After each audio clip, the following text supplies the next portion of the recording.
عزیز دوستو، بزرگوں اور بھائیوں، قرآن مجید نصیحت کی کتاب ہے، قرآن پاک تذکیر کی کتاب ہے۔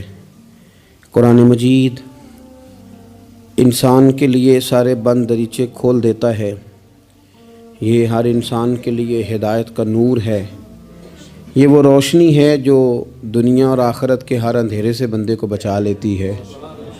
ایسی راہوں کا تعین قرآن پاک کرتا ہے کہ انسان محسوس کرتا ہے کہ اللہ تبارک و تعالیٰ نے اسے دنیاوی طور پر بھی بلندیاں دی ہیں، دینی طور پر بھی اعزازات دیے ہیں، اور رب نے اسے روحانیت بھی کامل عطا کر دی ہے۔ لیکن بہت سارے قرآن پڑھنے والے ہیں، بہت سارے قرآن سننے والے ہیں، یہ سارا فیض وہ کیوں نہیں لے پاتے؟ یہ ساری چیزوں سے وہ لوگ استفادہ کیوں نہیں حاصل کر پاتے؟ یہ سارا فیض وہ کیوں نہیں سمیٹ پاتے؟ تو قرآن مجید نے کہا، کیا خوبصورت انداز ہے اور کیا انوکھا رنگ قرآن پاک نے بیان کیا۔ فرمایا ان فی ذالک لذکرا، فرمایا بے شک اس میں نصیحت ہے قرآن پاک میں، اس میں نصیحت ہے قرآن پاک میں، لمن کان لہ قلب، لیکن اس کے لیے جو دل رکھتا ہے۔ اس میں نصیحت ہے قرآن پاک میں، لیکن اس کے لیے جو دل رکھتا ہے۔ ان فی ذالک لذکرا لمن کان لہ قلب، اس میں ان کے لیے نصیحت ہے جن کے پاس دل موجود ہے، اور جن کے سینے میں دل ہی نہیں، پتھر ہے، جن کا دل تو ہے پر وہ دھڑکن سے خالی ہے، جن کا دل تو ہے پر وہ درد سے خالی، جن کا دل تو ہے پر وہ کیفیت سے خالی۔ پاک ہوویں تے پاک کی ملدا ہی، بن پاکوں پاک نہیں ملدا، سارے جسم دے تومن نالوں اکو ٹکڑا تولا دل دا۔ اور اقبال کہنے لگے، دلے بیدار پیدا کر کہ دل خوابیدہ ہے جب تک، نہ تیری ضرب ہے کاری نہ میری ضرب ہے کاری۔ اور فاضل بریلوی نے تو مشورہ دیا ہے، کہنے لگے دل کو کام لگا دو۔ حضور کون سے؟ فرمانے لگے دل ہے وہ دل جو تیری یاد سے معمور رہا، اور سر ہے وہ سر جو تیرے قدموں پہ قربان گیا۔ جو دل رکھتا ہے وہ قرآن پاک سے نصیحت لے گا، جس کے پاس دل ہے۔ اس کا مطلب ہے کچھ سینوں میں گوشت کا لوتھڑا تو ہے پر دل نہیں۔ ان کے سینوں کے اندر خون پمپ کرنے والی مشین تو موجود ہے جو دھڑک رہی ہے جب سے وجود بنا ہے، لیکن وہ دھڑکنے خالی ہیں۔ دل جب دھڑکتا ہے تو وہ کسی کے لیے دھڑکنا چاہیے، اور کسی کا درد ہو دل میں۔ اللہ تعالیٰ نے قرآن مجید میں فرمایا کہ میں نے دل دو نہیں بنائے، دل ایک بنایا۔ اس میں کہ کہیں یہ نہ ہو کہ دو دل ہوں تو ادھر کوئی اور ہو ادھر رب ہو۔ فرمایا نہیں، دل ہی ایک بنایا ہے، کوئی اور آ ہی نہیں سکتا، یا خدا رہے گا یا محمد مصطفیٰ رہیں گے صلی اللہ علیہ وسلم۔ دل ہی ایک بنایا ہے، اور دل ہے وہ دل جو تیری یاد سے معمور رہا۔ دل دھڑکے اور پھر وہ تڑپے، وہ کسی کے دکھ میں تڑپے، وہ کسی کے درد میں تڑپے، وہ کسی کی پریشانی پہ تڑپے، وہ کسی کی محبت میں تڑپے۔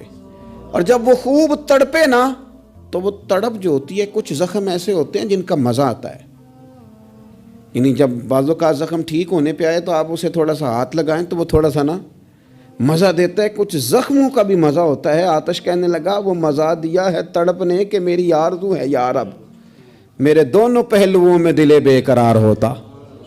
میرا دل کرتا ہے دو دل ہوتے، میں ایک سے تڑپا ہوں تو اتنا مزہ ہے، اگر میں دو سے تڑپتا تو کتنا مزہ ہوتا۔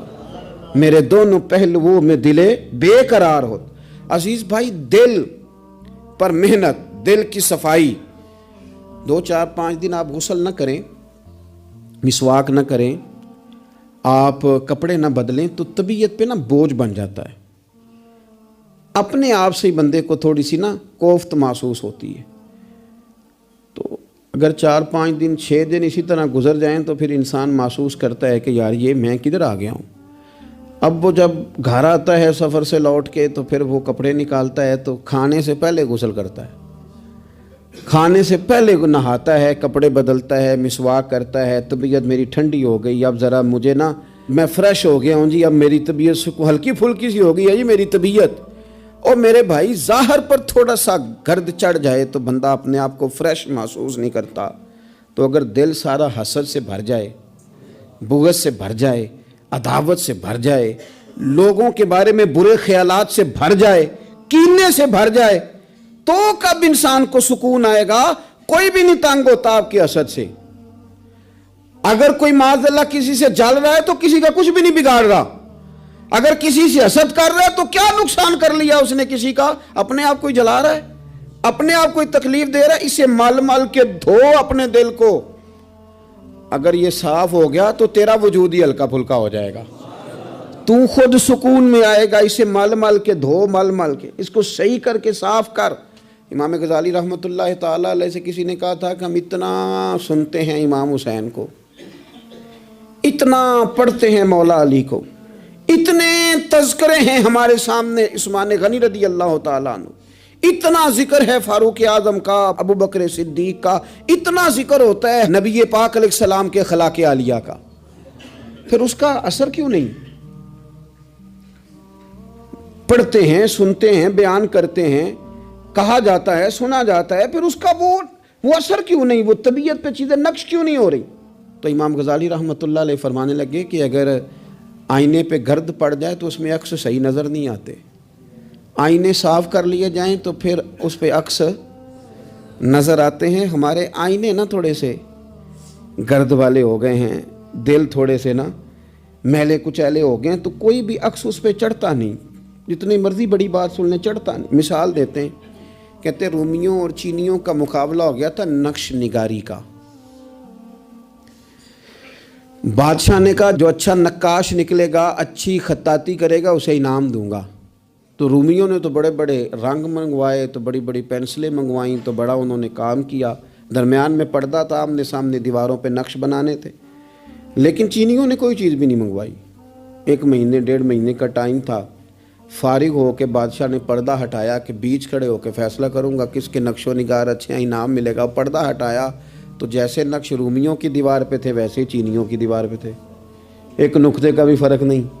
بادشاہ کہنے لگا کیسے فیصلہ کروں گا، تم نے کیا کیا ہے، سمجھ نہیں آئی تم نے کیا کیا؟ تو چینیوں سے یہ بھی پوچھنے لگا کہ نہ تم نے کوئی رنگ منگایا، نہ پینسل منگائی، نہ کوئی اور چیز، تو بالکل سیم۔ وہ کہنے لگے بادشاہ ہم نے تو کوئی نقش بھی نہیں بنایا۔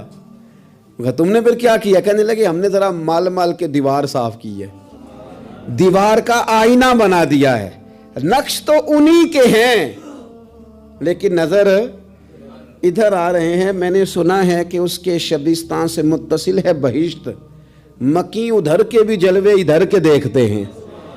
سنا ہے اس کے شبستان سے متصل ہے بہشت، مکی ادھر کے بھی جلوے ادھر کے دیکھتے ہیں۔ سنا ہے بولے تو باتوں سے پھول جھڑتے ہیں۔ اگر یہ بات ہے تو چلو بات کر کے دیکھتے ہیں، اگر یہ بات ہے تو چلو پھر بات کر کے دیکھتے ہیں۔ میرے عزیز کہنے لگے کہ وہ نا جناب ہم نے صرف دیوار صاف کی ہے، اتنی صاف کی ہے کہ شیشہ بنا دیا ہے، تو اب ان کے نقش ادھر بھی نظر آتے ہیں۔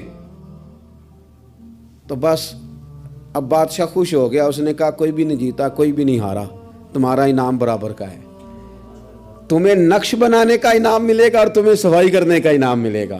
امام غزالی کہنے لگے چل تو اس طرح کر، روز تو غسل کرتا ہے، دانت صاف کرتا ہے، بال کٹواتا ہے، ناخن بڑھ جائیں تو کٹواتا ہے، کوئی چیز ذرا تھوڑی بڑھ جائے تو چھوٹی کرتا ہے، تو کوئی لباس پورا نہ ہو تو اس کو سیٹ کرتا ہے، تو اس طرح کر، ظاہر پہ جو اتنی محنت کی ہے ذرا مال مال کے دل دھو، انشاءاللہ امام حسین کا فیض بھی نظر آئے گا، مولا علی کے جلوے بھی نظر آئیں گے، حضرت عثمان غنی کی حیا کا عکس بھی نظر آئے گا۔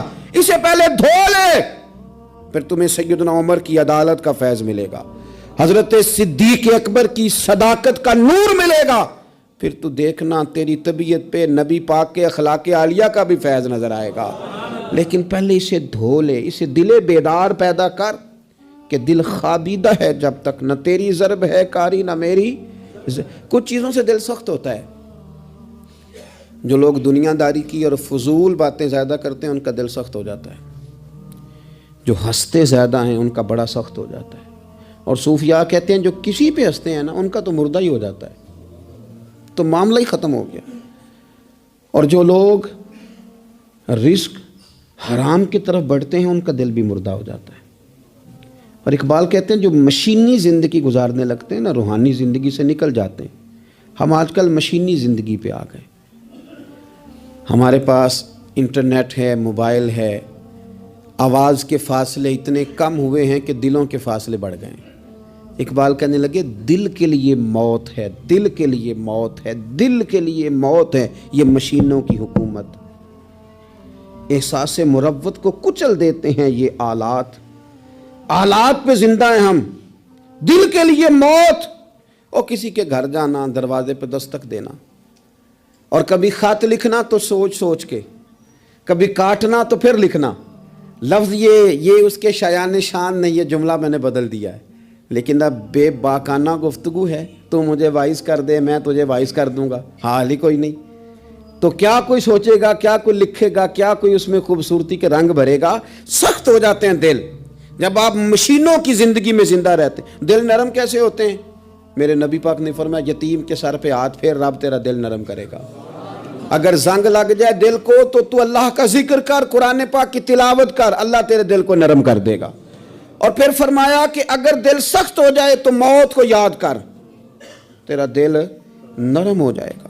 اچھوں کی صحبت اختیار کریں تو دل نرم ہو جاتا ہے۔ قبروں کی زیارت کریں، جائیں کبھی اپنے شہر کے قبرستان میں، غور کریں کہ وہ چودھری صاحب لیٹے ہیں، یہ علامہ صاحب لیٹے ہیں، وہ فلاں بہت بڑے افسر لیٹے ہیں، وہ دیکھو وہ میرا عزیز لیٹا ہے۔ وہ ہارون رشید نے کہا حضرت داؤد تائی سے نصیحت کر دیں، تو فرمانے لگے باپ کدھر ہے تیرا؟ کہا حضور قبرستان میں، اماں قبرستان میں، دادا نانا بڑے بھائی سب قبرستان۔ فرمایا میں کیا نصیحت کروں؟ او پئیاں دس دیاں نہیں قبراں جنہاں تے پھول پئے، تے ادھروں کوئی بھی نہیں آمدا، تے ادھروں لکھاں گئے، تے سہ جوڑ سنگت دے ڈٹھے، سہ جوڑ 100 سال کی دوستیاں، سہ سال سنگت دے ڈٹھے، او تکو آخر وتھاں پئیاں، او جنہاں بعد جیسی پل نہیں سمجھیندے، ایک پل نہیں سمجھیندے، پھر وہ شکلاں بھی یاد نہ رہیاں۔ سہ جوڑ کا یہ کوئی کم ہے دل کو نرم کرنے کے لیے؟ تیرے پاس موت کا تذکرہ، قبروں کی زیارت کو تھوڑی ہے؟ یہ چیزیں دل نرم کرتی ہیں، یاد نرم کرتی ہیں چیزیں دل۔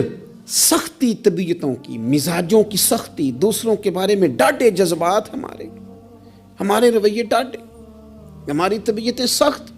حضرت عبداللہ ابن مسعود رضی اللہ تعالیٰ عنہ نے ایک شخص کو جنازے کے موقع پہ ہنستا ہوا دیکھ لیا، فرمایا آج کے بعد تیرے ساتھ کلام نہیں کروں گا۔ جس کا جنازہ دیکھ کے بھی دل نرم نہیں ہوا اور قبرستان دیکھ کے بھی دل نرم نہیں ہوا، وہ تو سخت دل بندہ ہے۔ سخت دل بندے سے دوستی کبھی نہیں رکھوں گا، میں تو درد دل والوں سے پیار کروں گا، تیرے ساتھ میں کلام نہیں کرتا۔ تو کس طرح کا شخص ہے بھائی جسے یہاں آ کے بھی ہنسی آ رہی ہے، مذاق سوچ رہا ہے؟ تو دل کی نرمی، میرے نبی پاک صلی اللہ علیہ وسلم نے نا دل پر، ہم نے نا کپڑوں پر بڑی محنت کی، ہم نے چہروں پر بڑی محنت کی، ہم نے اپنے ظاہر کو سنوارنے پر ہم نے اپنے حق میں بڑے بڑے لفظ یاد کیے، بڑی کہانیاں یاد کی، پر دل کے لیے محنت، اس پر محنت ہی نہیں کی۔